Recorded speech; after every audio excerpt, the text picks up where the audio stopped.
So welcome Amy's, मेरा नाम है ओबिटो और आज मैं फिर से लेकर आ चुका हूँ जुजुत्सु काइसन के सीजन 2 को। और आज हम इसके एपिसोड 19 को हिंदी में एक्सप्लेन करने वाले हैं। तो चलिए इसको शुरू करते हैं बिना किसी देरी के। It's recap time. पिछले एपिसोड में हमने देखा था कि ननामी, जिसका आधा शरीर जला हुआ था, उसे माइतो ने यूजी की आंखों के सामने मार दिया था, जिसके बाद काफी गुस्सा आने पर यूजी माइतो से लड़ने लग जाता है। वहीं दूसरी तरफ माइतो ने अपना एक क्लोन बनाकर नोबारा के पास भेज दिया था उससे लड़ने के लिए। अब एपिसोड की शुरुआत में हम देखते हैं कुछ देर पहले का सीन, जहां नोबारा हॉस्पिटल जाने की बजाय, क्योंकि उसको ज्यादा चोट नहीं आई थी, वो सीधा कर्टन के अंदर जा रही थी और मैंजा उसे रोकने की कोशिश कर रही थी, लेकिन नोबारा नहीं रुकती। और यहाँ स्टेशन में हम देखते हैं कि कुछ लोग माइतो से बचकर भाग रहे होते हैं, लेकिन माइतो उनको मार कर पकड़ लेता है। और जैसे ही यूजी वहाँ पहुँचता है, वो इंसानों को यूजी पर दे मारता है, जिसके बाद यूजी जैसे ही इंसानों को देखता है तो वो पाता है कि वो लोग ट्रांसफिगर्ड ह्यूमन में कन्वर्ट हो चुके हैं और वो यूजी की आंखों के सामने फट जाते हैं, जिसकी वजह से यूजी की आंखों के सामने खून हो जाता है। तभी माइतो उस पर पीछे से अटैक करता है और वहीं नोबारा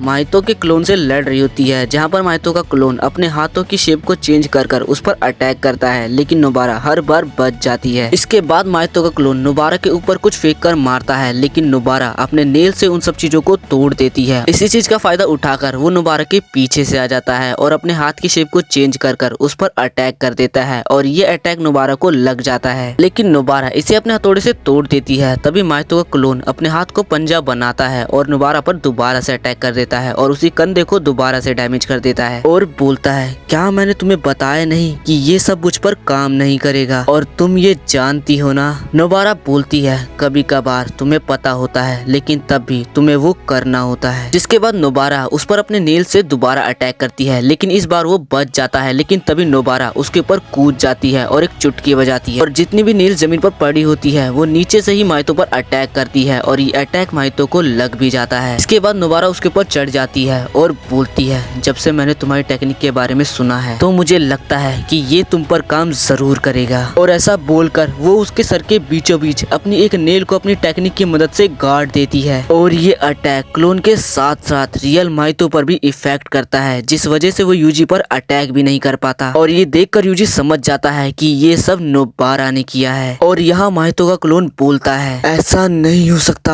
आखिर ये कैसे हो सकता है? मेरा रियल अपोनेंट असलियत में यूजी नहीं बल्कि ये लड़की है। तभी नोबारा बोलती है, ये अजीब है ना कि तुम्हारी कर्स एनर्जी ज्यादा स्ट्रांग नहीं है और तुम मुझे चाह कर भी छू नहीं पा रहे, क्योंकि एक क्लोन किसी भी कर्स टेक्निक का इस्तेमाल कर ही नहीं सकता है। और यहाँ यूजी बिना मौका गवाए माइतो पर सीधा अटैक कर देता है। एक के बाद एक लगातार उस पर अटैक करे जा रहा होता है, उसे सांस लेने का भी मौका नहीं देता और मारते मारते पिलर में घुसा देता है और बोलता है, तुम्हारा शुक्रिया नोबारा, मेरे को एक मौका देने के लिए। मैं किसी को नहीं बचा पाया और सबके एफर्ट्स बेकार चले गए। और माइतो पर एक मुक्का मारकर बोलता है, तुम्हारा शुक्रिया मुझे ये रियलाइज कराने के लिए कि मैं अकेला नहीं हूँ। और माइतो को बिना रुके बिना सांस लिए लगातार मारता ही जाता है। और यहाँ माइतो के क्लोन से नोबारा लड़ने के लिए तैयार हो जाती है, लेकिन माइतो का क्लोन यहाँ से भागने लगता है तो नोबारा भी उसके पीछे भागने लगती है और माइतो क्लोन सीधा भागता हुआ स्टेशन के अंदर घुस जाता है और नोबारा भी उसके पीछे स्टेशन के अंदर घुस जाती है। यहाँ माइतो फिर से अपने शरीर की शेप चेंज कर अपने छोटे छोटे क्लोन बना लेता है और यूजी से दूर भागने लगता है। तभी यूजी उसके एक क्लोन को माइतो समझकर उस पर अटैक कर देता है, लेकिन वो रियल माइतो नहीं होता और माइतो यहाँ से भागने लगता है। एक तरफ माइतो क्लोन नोबारा को अपने पीछे भगा रहा था और यहाँ माइतो यूजी को अपने पीछे भगा रहा था। अब माइतो क्लोन और वो दोनों आमने सामने थे। तभी यूजी सोचता है, क्या ये अपने क्लोन बनाकर सेपरेटली लड़ भी सकता है? और यूजी को लगता है कि ये अपने क्लोन को वापस से अपने अंदर जोड़कर खुद को हील करना चाहता है, लेकिन ऐसा कुछ नहीं होता। माइतो क्लोन बल्कि यूजी की तरफ भागने लगता है और माइतो सीधा भागने लगता है। तभी यूजी देखता है कि जहाँ पर माइतो भाग रहा है वहाँ तो नोबारा है। यूजी समझ जाता है कि माइतो आगे क्या करने वाला है, इसीलिए वो नोबारा को भागने के लिए कहता है, लेकिन जब तक नोबारा को समझ पाती तब तक माइतो उसे छू देता है और नोबारा काफी शांत खड़ी होती है। यूजी जल्दी से माइतो के क्लोन को निपटाकर नोबारा की तरफ भागने लगता है। सब कुछ बिल्कुल शांत हो जाता है। नोबारा अपनी एक आंख की तरफ हाथ रखकर शांति से खड़ी होती है। तभी हमें 2009 में ले जाया जाता है, नोबारा के पास्ट में। यहाँ नोबारा अपने दोस्त की फादर के साथ वीडियो गेम खेल रही होती है। क्योंकि वो नोबारा है इसीलिए वो बात बात पर चिल्लाती है और तभी बैकग्राउंड में नोबारा की आवाज आती है। वो बोलती है, और इस समय मुझे लगता था कि मेरे गाँव के सभी लोग पागल है और सिर्फ मैं ही एक नॉर्मल पर्सन पर्सन हूँ। इसके बाद हम नोबारा की दोस्त को देखते हैं जो कि अपने लिए स्कूल जाने के लिए नीले कलर का बैग लेती है, लेकिन स्कूल में कुछ बच्चे उसे परेशान करने के लिए उसके बैग को अलमारी के ऊपर रख देते हैं और फिर वो जैसे ही अपने बैग को उतारने लगती है वो उसके ऊपर गिर जाता है। लेकिन तभी नोबारा उस बैग को पकड़ लेती है और उसे फूमी बुलाती है और उसे अपना दोस्त बनने के लिए कहती है। जिसके बाद नोबारा फूमी को जिन लोगों ने परेशान किया था उन बच्चों को सबक सिखाती है। तभी यहाँ नोबारा के टीचर आ जाते हैं, लेकिन नोबारा उनसे बचकर भाग जाती है। इसके बाद नोबारा फूमी के घर पर उसके डैड के साथ वीडियो गेम खेलती है। फूमी बताती है नोबारा विलेज के लोग को ज्यादा पसंद नहीं करती। एक दिन नोबारा फूमी से बोलती है मुझे एक सीक्रेट बेस मिला है और वो फूमी का हाथ पकड़कर उसे अपने सीक्रेट बेस पे ले जाने लगती है। लेकिन असल में जिसे वो एक सीक्रेट बेस कह रही थी वो किसी का घर था। तभी उस घर का गेट खोलकर कोई लड़की उन दोनों को अंदर आने के लिए कहती है और इस लड़की का नाम साओरी होता है। साओरी नोबारा और फूमी को चाय पिलाती है। फूमी बताती है कि साओरी से मिलने के बाद नोबारा का बिहेवियर बिल्कुल चेंज हो गया था और वो दिल से काफी सॉफ्ट हो गई थी। लेकिन कुछ समय के बाद साओरी अपने दरवाजे को बंद रखने लगी और उसके थोड़े समय बाद ही साओरी यहाँ से चली गई। मैं और नोबारा उसे गुड बाय बोलने आए थे। मुझे ज्यादा कुछ तो याद नहीं, लेकिन जो चीज मुझे याद है वो ये है कि उस वक्त नोबारा ने रो रो कर अपने चेहरे को आंसू से ढक लिया था। फूमी आगे बताती है कि कुछ सालों बाद नोबारा ने डिसाइड किया कि वो हाई स्कूल के लिए टोक्यो जाएगी। शायद वो इस जगह को छोड़ रही थी क्योंकि उसकी ग्रैंडमा के साथ उसकी लड़ाई हो गई थी। नोबारा बोलती है मैं यहाँ से जा रही हूँ और यहाँ पर कभी लौट कर नहीं आऊंगी। मैं तो कहती हूँ कि तुम भी इस जगह को छोड़ दो। फूमी बोलती है उस दिन के बाद से हमने सावरी का कभी नाम नहीं लिया। और यहाँ नोबारा जाते हुए फूमी से बोलती है फूमी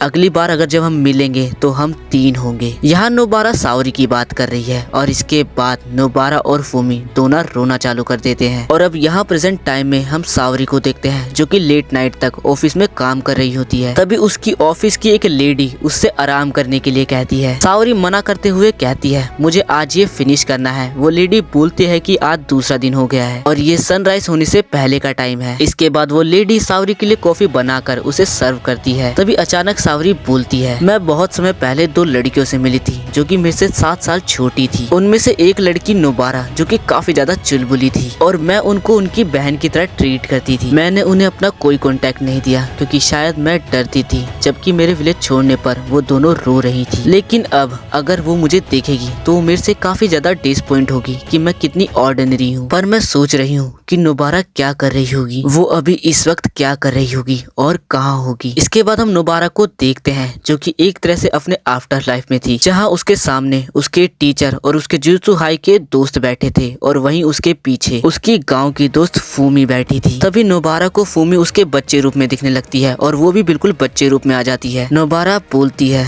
मुझे माफ करना फूमी, मैं अपने प्रॉमिस को पूरा नहीं कर पाई। अब यहाँ नोबारा यूजी से बोलती है इदा तोरी सबसे कहना मैंने एक अच्छी लाइफ जी। और तभी जिस तरफ से माइतो ने छुआ था उस तरफ से खून निकलने लगता है और वो नीचे गिर जाती है। और इसी के साथ ये वाला एपिसोड यहाँ पर खत्म होता है। अगले 2 एपिसोड में शायद हम यूजी का रिवेंज देख पाए। एंड गाइस आपको वीडियो जरा भी अच्छा लगा हो तो लाइक जरूर करना और चैनल पे नए हो तो सब्सक्राइब जरूर करना।